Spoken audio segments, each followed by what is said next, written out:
All right, so this is going to be a little bit of a magic show because I've got in 30 minutes, I'm going to cover a lot.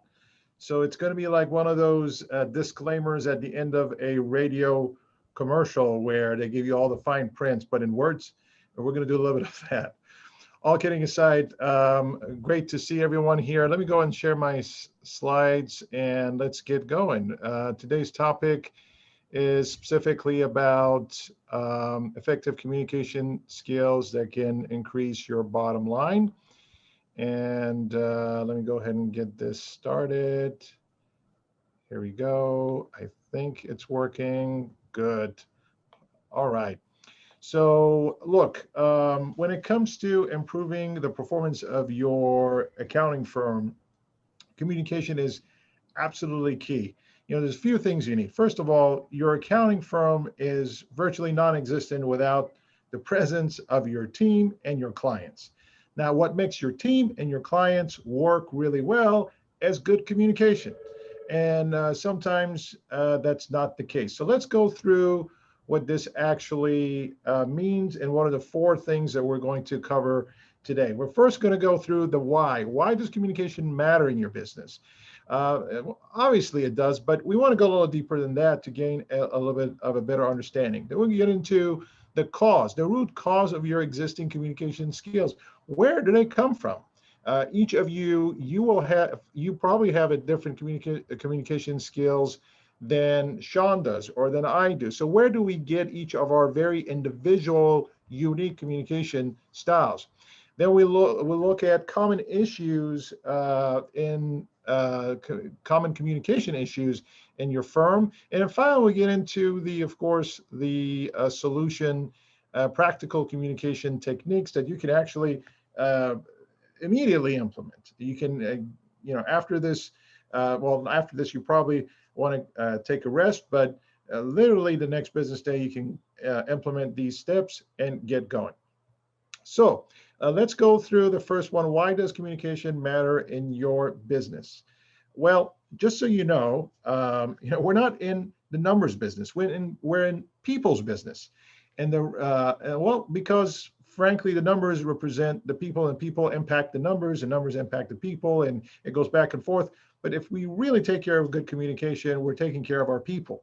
Remember that. So why does communication matter in your business? Do you remember this particular game when you were kids? We would play this.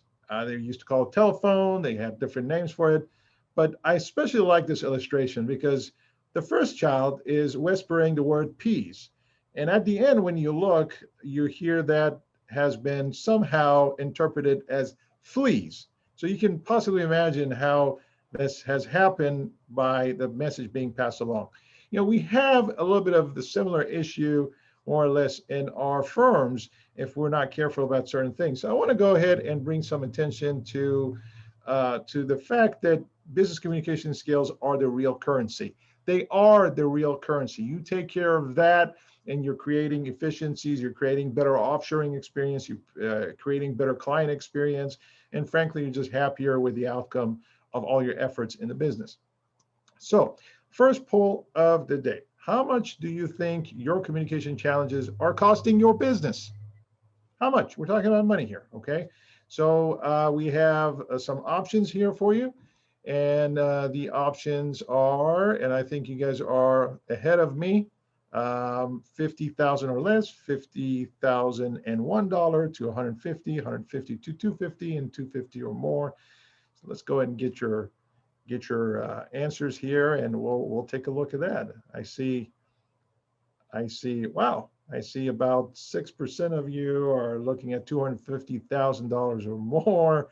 6%, it's about $150,000 or to 250,000. And goodness, there's a lot of you that are sort of split evenly between 50,000 or less, or 50,000 or 150,000. Okay, look, there is a dollar amount that is directly attached to the way communication works in your firm. Let me repeat that. There's a direct amount of dollars that is closely related to the way you communicate in your firm. It's impacting everything, your communication. So let's go ahead and close the polls. And yeah, we've already closed it. The results are there. Can we share the results if we have not done so, Chris? If we have, we can move on. Sharing.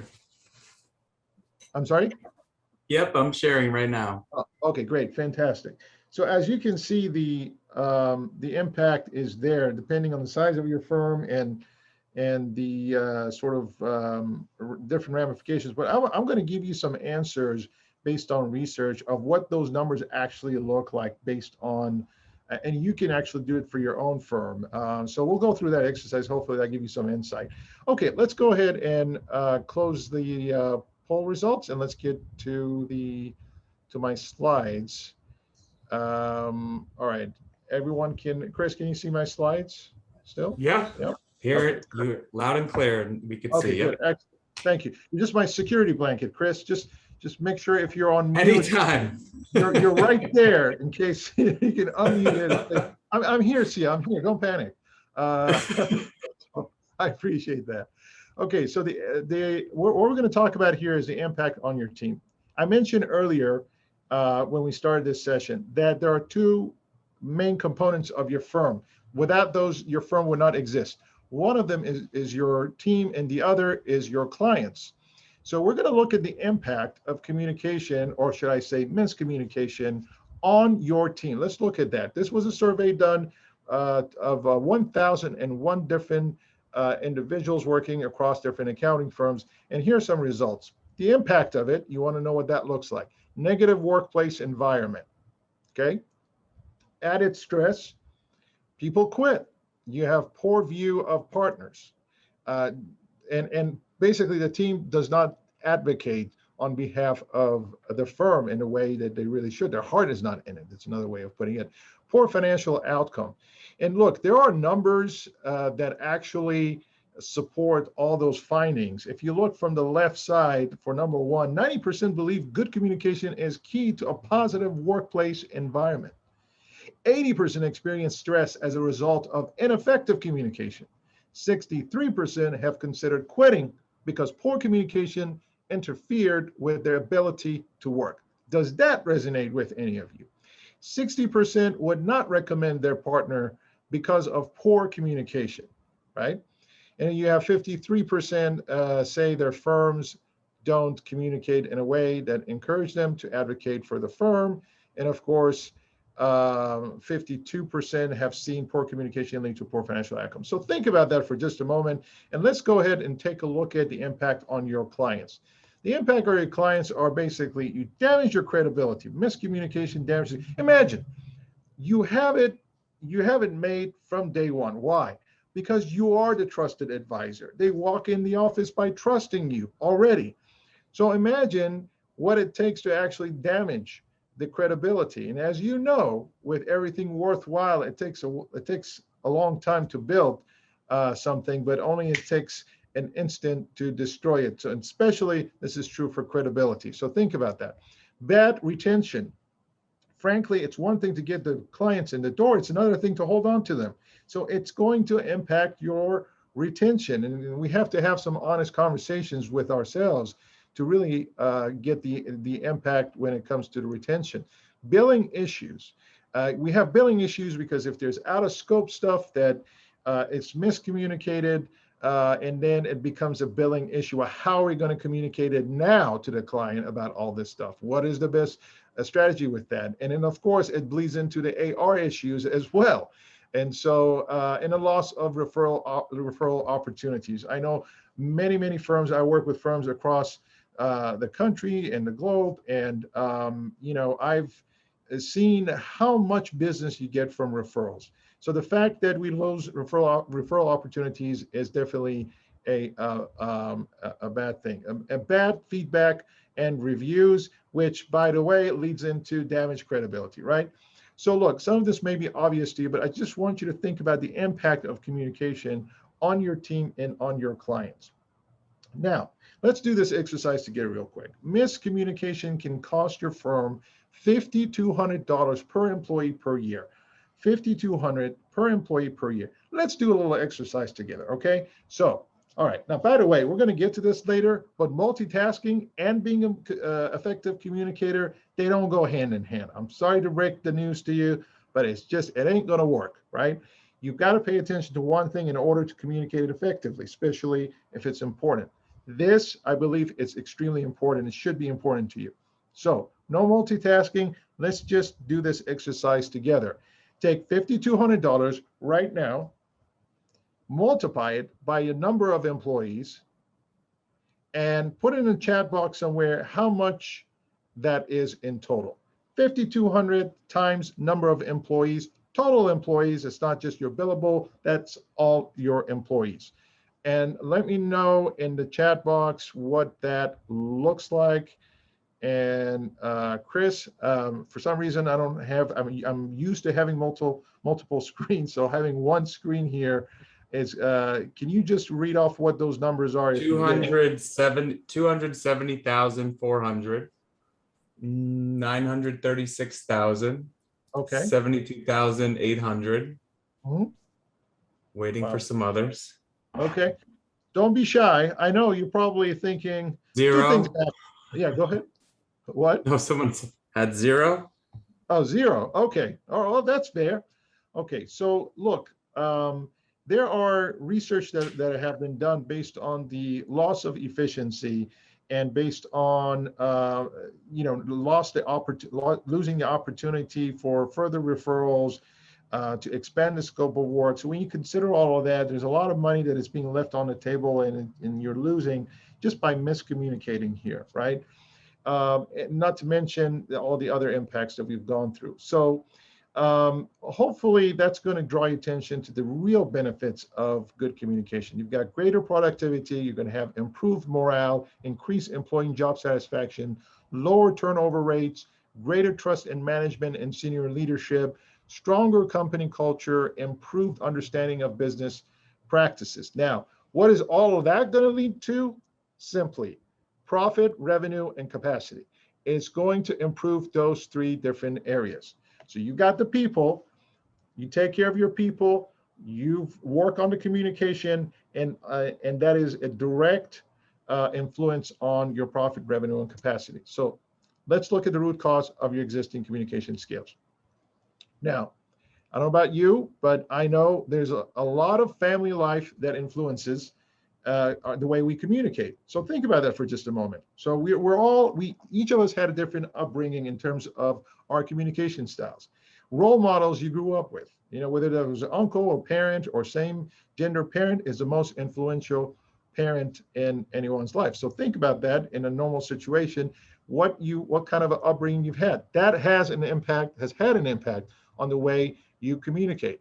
Your biases, how you view the world. Are you generally a cynical person? Are you an optimist, a pessimist, a realist, whatever the label is, but you have your own sense of sensibilities about the world around you.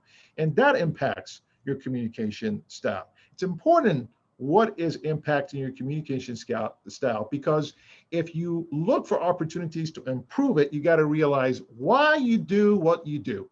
In order to be able to change the things you do need to change in order to become a better communicator for yourself and for the rest of your team. So, and finally, your personality. Are you an introvert? Are you an extrovert? Are you generally whisper? What is your a nonverbal communication look like? Is it just one particular resting face you have throughout the communication? Is it animated? Is it I'm guilty of being too animated. So whenever the technology doesn't work and your screen freezes, there's some very funny screenshots you can take. So I want to encourage you, in case you run through that, you can definitely blackmail me with those photos. Okay, so let's get into common communication mistakes in your firm. What does actually happen in the firm that is an issue? And some of this should resonate with you. Let's go through it real quick. Lack of specificity. We don't provide enough details. Offering negative instructions. If you were going to coach a skier on skiing, right, down the mountain, and you tell the skier, look, whatever you're going to do, make sure you avoid the trees. What do you think is going to happen? that skier is going to focus, is going to look at where the trees are. That's all he or she will be looking at, right?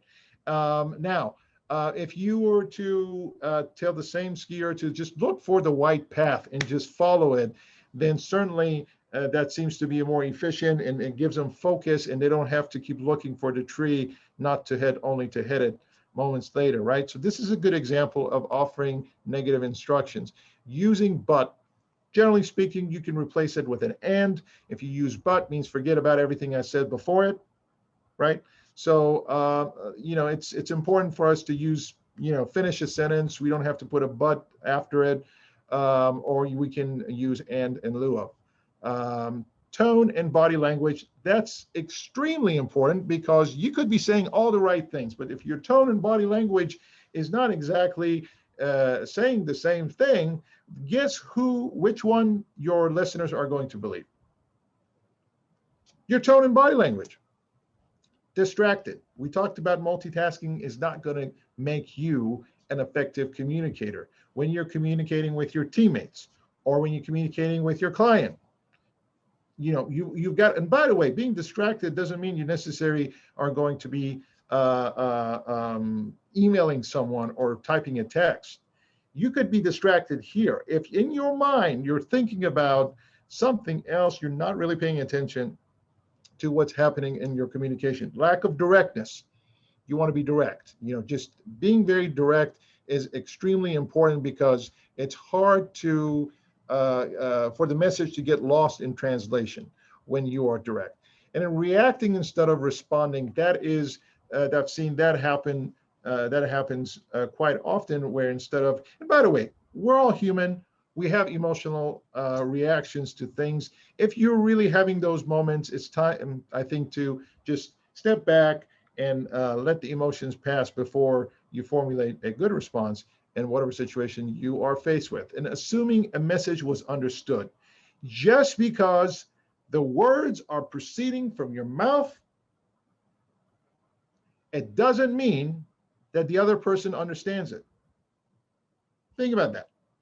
Assuming that your message is understood, it means you're dead on arrival. So what it means is that there's more to be done in order to fix this, and we're going to go through that together in just a minute. So practical communication techniques. Let's look over what are the actual things you can do that will eliminate some of these miscommunications with your team, with your clients, et cetera, et cetera. All of that will impact your business and will actually increase your profit. This is very important. So before we start that, and which type of communication you want to improve the most? Is it written, oral, or both? Let's go ahead and take a poll on this and see your responses.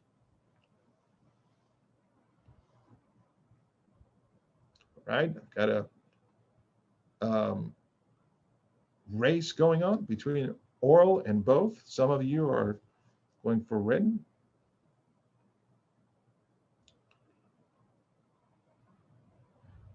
Chris, I'm going to leave it up to you to decide when you want to close the polls. I don't feel one way or another.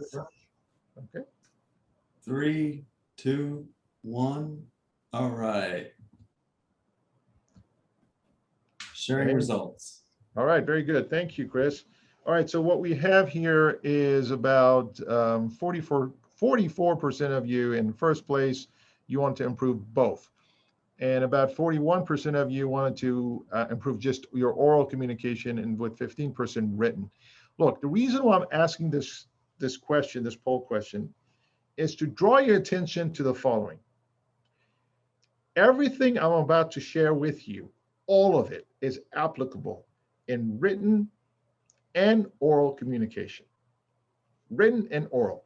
If the question comes up, how so, after this session, feel free to follow with me. I'm happy to go ahead and point it out to you, but it does. So let's get back into what are the techniques you can do that will help you. Let's see. 3 areas of improvement. 3 areas of improvement that we're going to look at. One is simplification, listening, and some general protocols. 3 areas, right? So simplification is key. You want a technique? Think simplification. What are we talking about here? One, who is your audience? Who is your audience? Think about that. Haven't you had some clients that they appreciate a lot of details and they want the details? And then you have other clients that just, they don't care about details. Just give me the big picture stuff. Tell me what I need to do. Well, if your approach to communication is, I have only one style of communication, and you're either going to like it or not, I don't care. Let me just pause for just a moment. Your communication style is not who you are. It's not an identity. It doesn't, it's not who you are. So we don't need to be offended by people not understanding us. We just need to be accommodating in order to make sure that we're getting the point across. And so that requires looking at the audience, who we're talking to. Certainly you will talk differently to your 4-year-old versus your teenager. Different audience, right? So think about that too. Now, what is your point? As you are communicating, whether to teams or to clients, what is the point you're trying to get across? Sometimes we put a lot of fluff with what we're saying and the point doesn't get across. And then we wonder, well, how come the person didn't understand what I was trying to say? Well, that's because we didn't focus on what the point was, right? And we added a lot of stuff in there, right? And so that's important. Is this relevant to your point? So whatever else that you're putting into the pot of communication, is it relevant to the point? Because if it's not relevant, assume the other side, assume your audience is thinking that it's relevant. Okay, so unless it's relevant, I wouldn't recommend to have it in there just because it may confuse the listener. Deliver in bite size. Again, you can do this. I mentioned this is for written and oral. You can do this in bite size. In a written format would be in paragraphs, would be in using numbers. I usually, if I want to make sure I have like 3 points that I want to come across to my one of the firm clients that I have, or to one of my team members, it's all about the numbers. I put the numbers in there. I've got 3 points. Here are the 3 things I just want to address. 1, 2, 3, done. Here's a conclusion. Next steps, 4, 5, 6, whatever. The point is, you want to organize it, you want to number it, you want to simplify it, and do it in a bite size. Now, how do you do a bite size in oral communication? Very simple. One idea at a time, and pause. I could be talking over and over and over and over again. The moment I stop,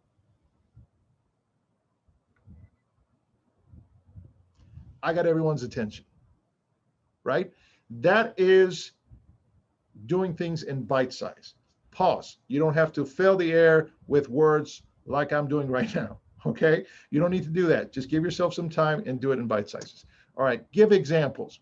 It's important to give examples because examples, it helps the listener contextualize what it is that they're understanding from you. And so let's go into number 2, listening.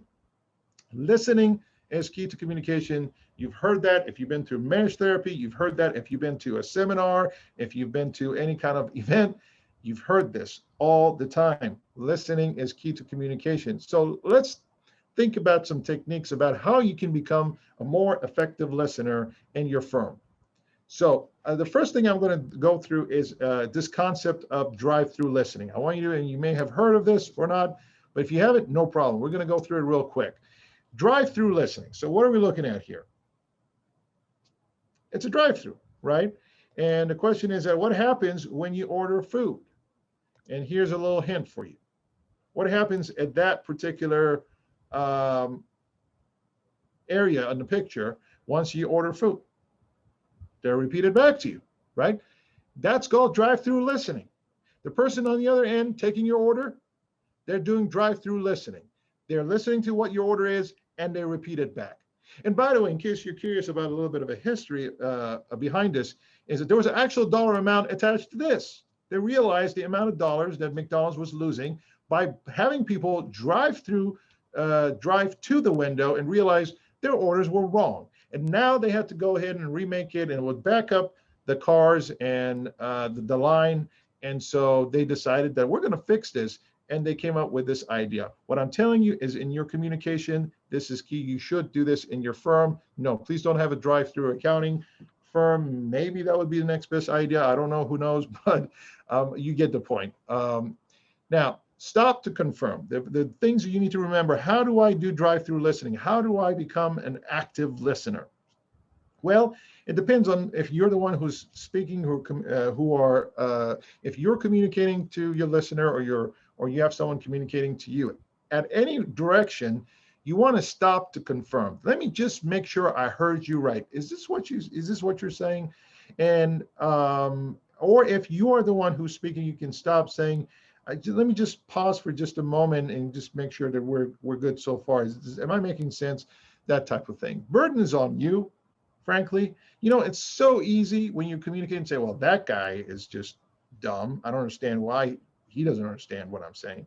But look, where we get some momentum is, especially in our firms and with either offshore or on-site, it doesn't matter, is that if we put the burden on us, that we will become effective communicators, and because of that, we're able to influence better our surroundings. Listen as if you wanted to teach it later.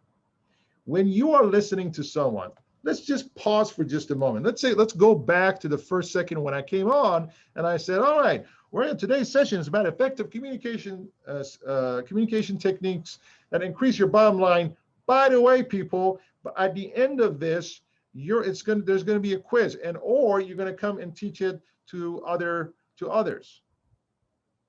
When you have listened differently. When you listen as if you're going to teach it, your brain processes the information differently than if you just passively listening. Consider your nonverbal communication. You can have a nonverbal communication when you're listening. You can have a nonverbal communication when you're even talking, right? But if you're listening to someone and you're thinking, just because you're not saying any words, you're not communicating, let me break it down like this. You are communicating because they're watching your face. And if you are, they can read facial expressions. And so haven't you had those conversations where you've been quiet and you feel like the person who's talking to you is heard something that you haven't even said? Like your disagreement, and you're like, I didn't say anything. What did I say? Well, it wasn't what you said. It was how you looked, right? So that's very important.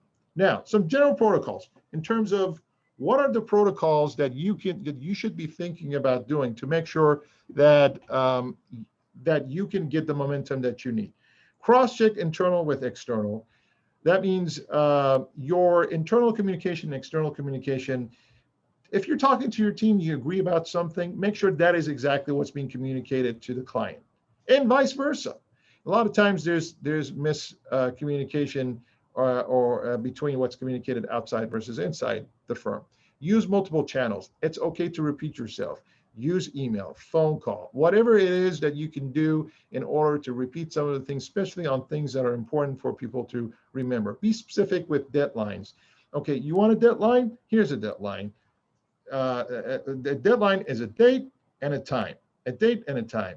End of the day, well, it depends. End of the days are different. End of the weeks are different. So we're almost there towards the end. Hang in there, guys. Automate where appropriate. This is using technology, leverage to build relationships. Every time you are communicating, you have an opportunity to build relationships. Phrase in the positive. We mentioned no negative instructions. Genuinely care about the person you're talking to. It's not about the message, it's about the person in front of you. And equality. That means just make sure that you're treating your teammates the same way you're treating your clients. And a lot of clients get treated really nicely, not so much the team. You can do both. There's no two ways of communication style, one way with both team and clients. If you're looking for a master list that will help you with all of this, I put this all together for you so you can just go through these 17 items and apply them in order to get the impact that you need. What are the next steps for you? Diagnose your communication challenges, identify your communication goals, and identify the actions to make sure you achieve the results that you need. As a gift to anyone who is attending here, I'm happy to go through the process with you. Complimentary, you can put CSS on the chat box, and I'm happy to go ahead and follow up with you. Or you can use the link, which I will share with the team, and we'll be in touch, and we'll go through a communication strategy session with you with, of course, no expectations in return, just a good, valuable time with you to help you with your firm. And that does it for me, Chris. I can't believe it, but I think I got it done in time. Woo! Sia, well done. Yeah. What do I get? Well, What do I well get? done. All right. I mean, the information, you had a lot of information, that's for sure. So definitely post where we can get in touch with you and learn about this more, because it's very important. And just in the video I showed before, communication is paramount, right? So thank you, Sia, for joining in today, taking some time out of your schedule, and we really appreciate you. My pleasure.